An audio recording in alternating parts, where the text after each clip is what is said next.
بسم الله الرحمن الرحيم نحمده ونستعينه ونستغفره. الحمد لله نحمده ونستعينه ونستغفره ونعوذ بالله من شرور أنفسنا ومن سيئات أعمالنا.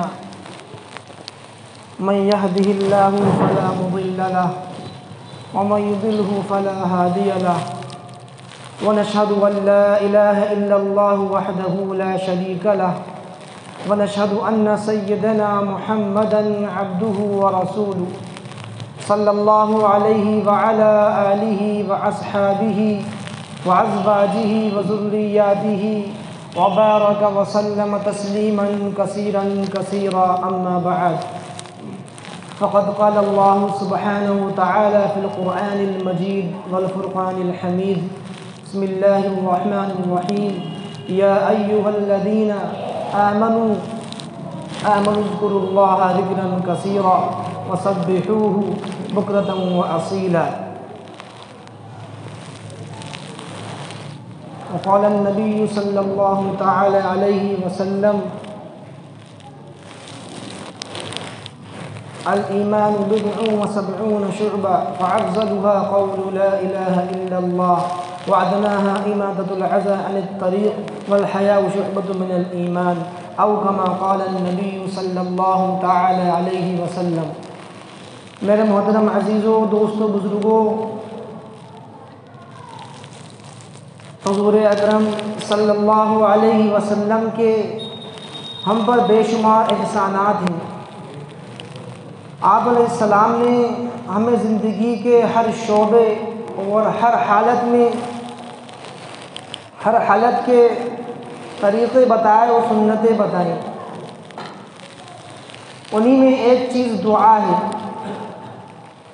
آپ علیہ السلام نے ہمیں وہ طریقے بتائے، وہ دعائیں بتائیں جن کے ذریعے سے ہم اپنی مناجات، ہم اپنی حاجتیں، ہم اپنی ضرورتیں اللہ کے حضور پیش کر سکتے ہیں اور اللہ سے مانگ سکتے ہیں. اور اللہ تعالیٰ نے آپ علیہ السلام کو ایسے کلمات الہام فرمائے، ایسی دعائیں الہام فرمائیں کہ جو واقعی الہامی دعائیں کسی انسان کے بس کی بات نہیں کہ ان دعاؤں کو ایجاب کر لے.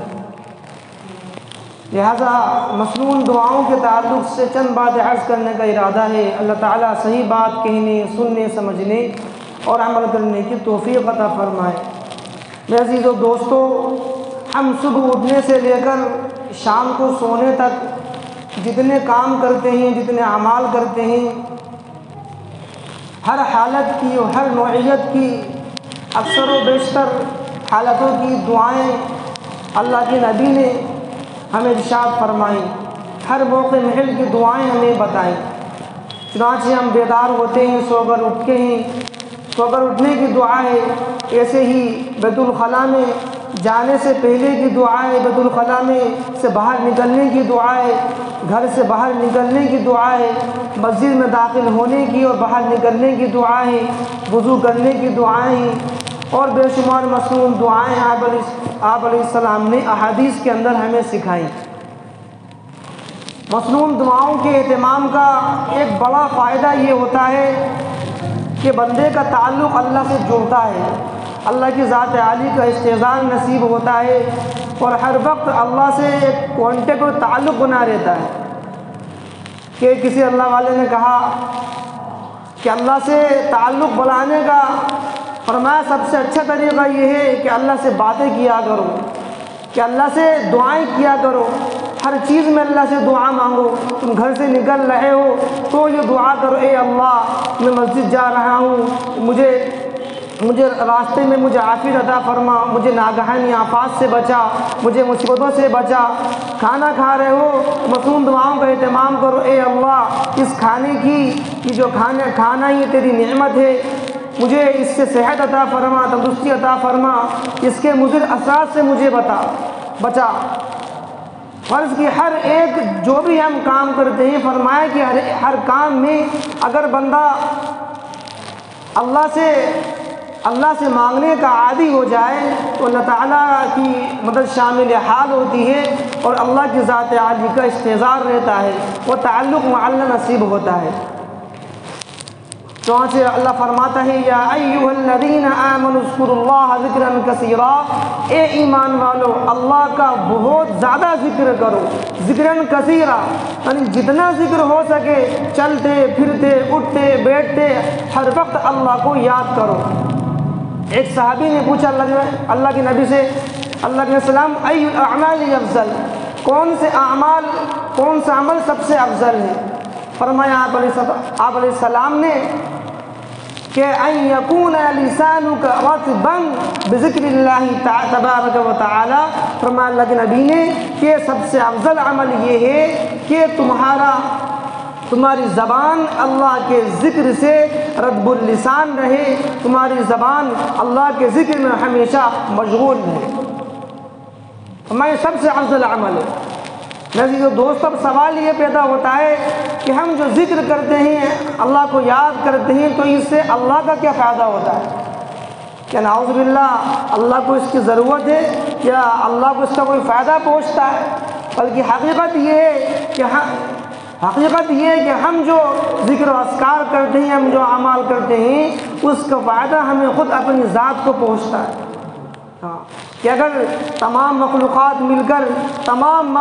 مل کر انسان، جنات، چرندے، پرندے، درندے، آسمان کی مخلوق، زمین کی مخلوق، سمندر کی مخلوق، فضاؤں میں موجود مخلوق، فرمایا کہ تمام مخلوقات مل کر اگر اللہ تعالیٰ کی تسبیح، تحمید اور اس کی اطاعت اور اس کی بندگی کرنے لگے، ہر وقت اور ہر لمحہ اللہ کی عبادت میں لگ جائیں، تو اللہ تعالیٰ کی شان میں، اس کی کبریائی میں، اس کی عظمت میں ذرہ برابر کا اضافہ نہیں ہو۔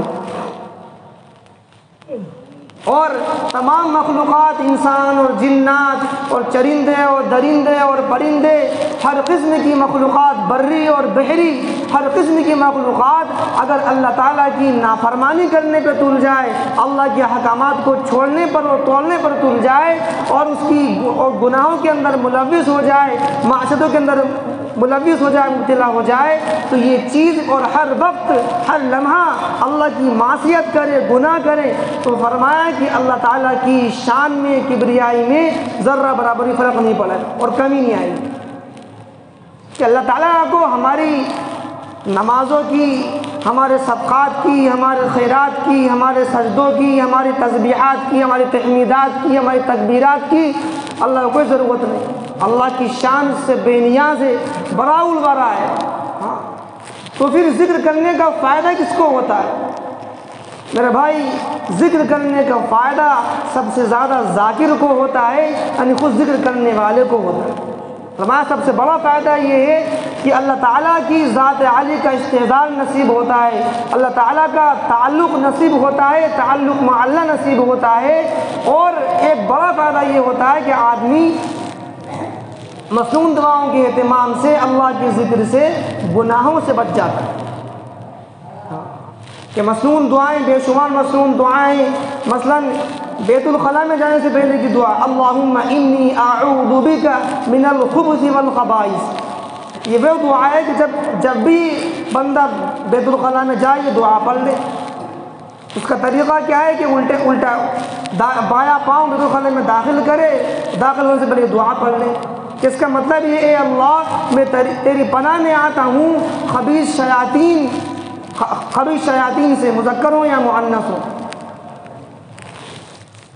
جب بندہ یہ دعا پڑھ لیتا ہے تو اللہ تعالیٰ کی وہ پناہ میں آ جاتا ہے، اور شیاطین کا اس پر بس نہیں چلتا، ورنہ شیاطین اس پر حملہ کرتے ہیں اور اس کو جسمانی اور روحانی تکلیفیں پہنچاتے ہیں۔ جسمانی تکلیف اس طریقے سے پہنچاتے ہیں کہ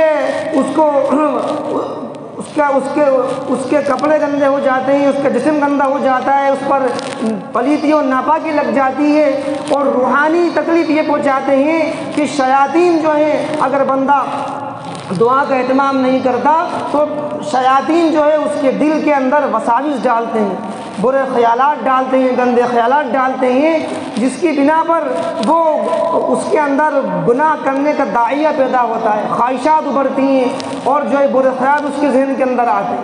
کیوں کہ اس نے اللہ کی پناہ نہیں مانی۔ کہ وہ گندی جگہ ہے، وہ گندا مقام ہے، ضرورت پوری کرنے کی جگہ ہے، فرمایا کہ اگر وہاں پر اللہ کا وہاں پر جو ہے اللہ کو جانے سے پہلے اللہ کو یاد کر لیا جائے، اللہ سے پناہ مانگ لی جائے، تو وہاں پر یہ شیاطین الانس شیاطین الجن سے یہ محفوظ رہے گا۔ تو اس لیے فرمایا کہ وہاں جانے سے پہلے اس دعا کا اہتمام کر لیا جائے۔ ایسے ہی آپ علیہ السلام نے بیت الخلاء میں جانے کے آداب بھی بتائے۔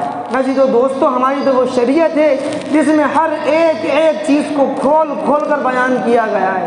کھانا کھانے کا طریقہ کیا ہونا چاہیے، پانی پینے کا طریقہ کیا ہونا چاہیے، یہاں تک کہ استنجا کرنے کے، پیشاب اور پاخانہ کرنے کے طریقے بھی بتائے گئے۔ ایک صحابی سے پوچھا تھا ایک مشرک نے کہ ہم نے سنا ہے کہ تمہارے نبی جو ہے وہ پیشاب اور پخانے کے طریقے ہی بتاتے ہیں۔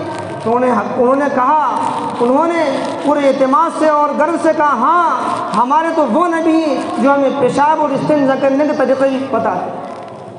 کہ آپ نے فرمایا کہ استنجا کرو، آپ نے فرمایا کہ استنجا 3 پتھروں سے استنجا کرو، پانی سے استنجا کرو تاکہ بھرپور پاکی حاصل ہو جائے، ہڈی سے استنجا نہ کرو، ایسے ہی گوبر سے استنجا نہ کرو، مٹی کے ڈلے سے استنجا کرو، پانی سے استنجا کرو۔ قبا والوں کی اللہ تعالیٰ نے تعریف کری، کس بنا پر؟ ان کی صفائی کے اہتمام کی بنا پر۔ فرمایا فیہ رجال یحبون ان یتطہروا، کہ وہ فرمایا کہ پاکی کا اور صفائی کا بہت لحاظ رکھتے ہیں۔ کس بنیاد پر؟ کہ وہ استنجا میں ڈولوں کا استعمال بھی کرتے ہیں، اور فرمایا کہ وہ پانی کا استعمال بھی کرتے ہیں۔ ان کی صفت کی وجہ سے اللہ تعالیٰ نے ان کی قرآن کریم میں تعریف فرمائی۔ تو میں عرض کر رہا تھا کہ بیت الخلاء میں جانے کے آداب بھی ہمیں بتائے۔ فرمایا کہ اس جگہ پر پیشاب کرو جو جگہ نشیبی ہو، جس میں جو ہے پانی نیچے جائے، اگر پیشاب کرو تو چھینٹے لگے نہیں، کپڑے گندے نہ ہوں اور اس سے جسم گندا نہ ہو۔ ایسی جگہ پر پیشاب اور استنجا کرنا چاہیے جو ساتر ہو، یعنی وہاں لوگ دیکھ نہ سکیں۔ ایسی جگہ پر استنجا کرو کہ جو شاہ راہ نہ ہو، راستہ نہ ہو، لوگوں کے چلنے کی جگہ نہ ہو۔ سایہ دار درخت کے نیچے استنجا نہ کرو جہاں لوگ آپس میں بیٹھ کر باتیں کرتے ہیں، جہاں پنچایت بیٹھتی ہے یا لوگوں کو وہاں پر گفتگو کرتے ہیں۔ فرمایا ایسے مقامات پر جو ہے استنجا نہ کرو، پیشاب نہ کرو۔ پھلدار درخت کے نیچے استنجا نہ کرو، سایہ دار درخت کے نیچے استنجا اور پیشاب نہ کرو۔ ایسے ہی فرمایا کہ بل کے اندر چوہوں کا بل ہے، ایسے ہی دیگر حشرات الارض کا بل ہے، اس کے اندر پیشاب نہ کرو کہ اس سے تمہیں بھی تکلیف پہنچ سکتی ہے اور ان مخلوق تکلیف پہنچتی ہے۔ ایسے ہی فرمایا آپ علیہ السلام نے استنجا کرتے وقت بلا عذر بلا کسی مجبوری کے باتیں بھی نہ کرو، کلام بھی نہ کرو۔ استنجا کرتے وقت فرمایا کہ اپنے بائیں پیر پر تھوڑا زور دے کر بیٹھو، اس سے جو ہے غلاظت ہے وہ آسانی سے نکل جاتی ہے۔ آج سائنس ایک سنت پر تحقیق کر رہی ہے اور اس نتیجے پر پہنچی ہے کہ واقعی حضور اکرم صلی اللہ علیہ وسلم کے بتائے ہوئے طریقوں میں اور آپ کی ایک سنت میں کتنے فوائد اور کتنے ثمرات ہیں۔ پھر فرمایا کہ جب استنجا کر کے فارغ ہو جاؤ اور باہر آؤ تو دعا پڑھ لو، غفرانک الحمدللہ الذی اذھب عنی الاذی وعافانی۔ اے اللہ میں تجھ سے بخشش کا طلبگار ہوں، میں تجھ سے بخشش چاہتا ہوں، تمام تعریف تیرے لیے ہیں جس نے تکلیف سے مجھے نجات دی، وعافانی اور مجھے عافیت عطا کر۔ میں عزیزو دوستو، آدمی کا آسانی کے ساتھ استنجا کرنا، پیشاب کرنا، یہ بھی اللہ کی بڑی نعمت، اللہ کی بڑی نعمت۔ ان سے پوچھئے کہ جن کو کئی دن تک استنجا نہیں آتا، جن کو جو قبض کے مریض ہیں، دوائیں کھاتے ہیں، معجونیں کھاتے ہیں لیکن قبض نہیں ٹوٹتا، آسانی سے استنجا کا آ جانا آسان، ہم اس کو حقیقی سمجھتے لیکن یہ اللہ کی بڑی نعمت ہے۔ ہم غور کریں، جس کا پیشاب رک جاتا ہے تو کتنی وہ تکلیف کے اندر ہوتا ہے۔ اگر آدمی کا پیشاب جو ہے چند دن رک جائے تو تکلیف کے مارے جو ہے اس کی موت ہو سکتی ہے۔ کہ اللہ تعالیٰ نے جسم کے اندر ایسی مشینیں ہمارے جسم کے اندر لگا دیں کہ جو ہماری صحت کو برقرار رکھتی ہیں، ہمارے جسم میں داخل ہونے والی غذا کو آسانی سے ہضم کرتی ہیں، کہ معدہ کھانے کو پچاتا ہے، جگر خون بناتا ہے، اور دل اور گردے جو ہیں ہمارے جسم میں جو پانی ہوتا ہے اس کی جو گندا پانی ہے اور فاضل پانی ہے، زائد پانی، اس کو باہر نکالتا ہے، اچھے پانی کو جو ہے خون کے اندر ملا دیتا ہے۔ ایسے جو آتے ہیں وہ غلاظت کو اور گندگی کو، فضلے کو جو ہے لے کر اس کو باہر نکالتے ہیں۔ کہ اللہ تعالیٰ کی ایسی مشینیں ہمارے جسم کے اندر، ہر انسان کے اندر جو ہے لگی ہوئی ہیں کہ انسان اگر اس پر غور کرے تو اسے واقعی اللہ تعالیٰ کی ذات عالی کا اعتزاز نصیب ہو جائے۔ کہ آج اگر اللہ تعالیٰ ایک مشین خراب کر دے ہماری، اگر گردے خراب ہو جائیں تو آج سب کچھ صحیح ہے، پھیپھڑے صحیح ہیں، اور صاحب دل کی دھڑکن صحیح ہے، اور پورے اعضاء صحیح کام کر رہے ہیں، لیکن اگر صرف گردہ خراب ہو جائے تو اس گردہ خراب ہونے کی وجہ سے پورے آدمی کا نظام جو ہے، جسم کا نظام گڑبڑا جاتا ہے، اور پھر ڈائلسس کروانا پڑتی ہے۔ اب تو حکومت نے بہرحال یہ فری کر دی، لیکن پہلے کتنے پیسہ لگتا تھا کہ 10,000 20,000 روپے ایک دن کے لگتے تھے، اور ہفتے میں 2 دن 3 دن ڈائلسس ہو رہی ہے، پورا خون جسم کا جو ہے بدل رہا ہے اور ریفریش ہو رہا ہے۔